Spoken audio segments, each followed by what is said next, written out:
Hello guys! For today's video again, ayan. So sightseeing muna tayo guys dito sa aming lugar. After halfway ng pagbabike. Ayan, nakikita nyo ba yan? Ano yan? Piggery farm. Yan.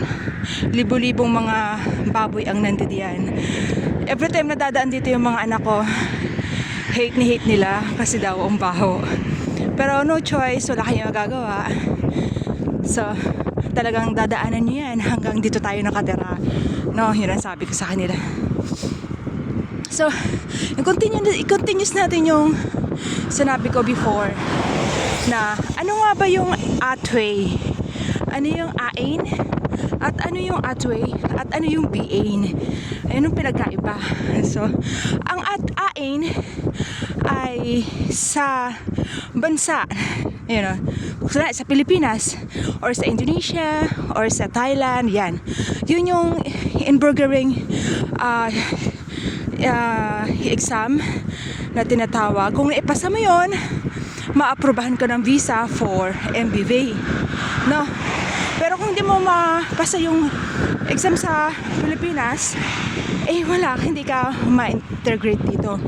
So pag yung AIN, basic words lang yon. For example,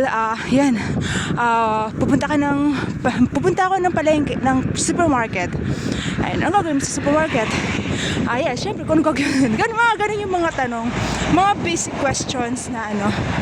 Tapos, ang answer naman is level 2, no? Level 2 ng AIN. Medyo okay siya. Pero para lang din siyang AIN, no? Pero may kahirapan lang din. Ang kagandahan sa Atway is yun nga, parang basic lang din, no? Unlike ng BAin, yung BAin kasi is talagang mag-aaral ka talaga doon ng yung kailangan fluent, pag-aralan mo maging fluent ka sa Dutch, yung paano how to make a sentence like that. Tapos syempre you are looking for a job someday, no? So yung BAin mas maganda. Pag meron kang certificate ng BAin, pwede kang mag-aral ulit, like pumunta ng like mag-aral ka ng anong gusto mong pag-aralan.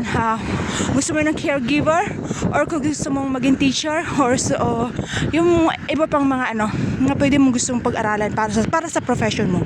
Yun yung pinagkaiba ng AIN, Atway at BAin. At bakit nga ba sila merong ganun Atway, BAin, no? Kasi kailangan yun pag na-integrate ka dito sa Netherlands. Yung tinatawag nila naturalization or naturalisasi. Yan, ganon. Pasensya na kayo, bulol ako sa Dutch. Ayun. Pag naipasa mo yun, yung reading, writing, yung KNM nila, tapos marami, 5 parts yun actually, dapat naipasa mo. Pag naipasa mo yun, pwede kang mag-apply ng nationalization dito. Pwede kang magkaroon ng Dutch passport or else remain ka pa rin as a Filipino. Yun, depende sa'yo. So yun guys, yung pinagkaiba ng ng AIN, Atway at BAin. So ako, for my situation, mag-aaral ako ng BAin. Sa mga anak ko naman, ganun din, mag-aaral din sila ng ganun. AIN, Atway, BAin, yung mga ganun. Then, pag fluid na sila, yung anak ko kasi, isa kong anak is 14. So, siya ay pag natapos na yung 2 years, lilipat na siya sa regular school or sa high school. Then, yung panganay ko naman, dahil mag-18 na siya after 2 years,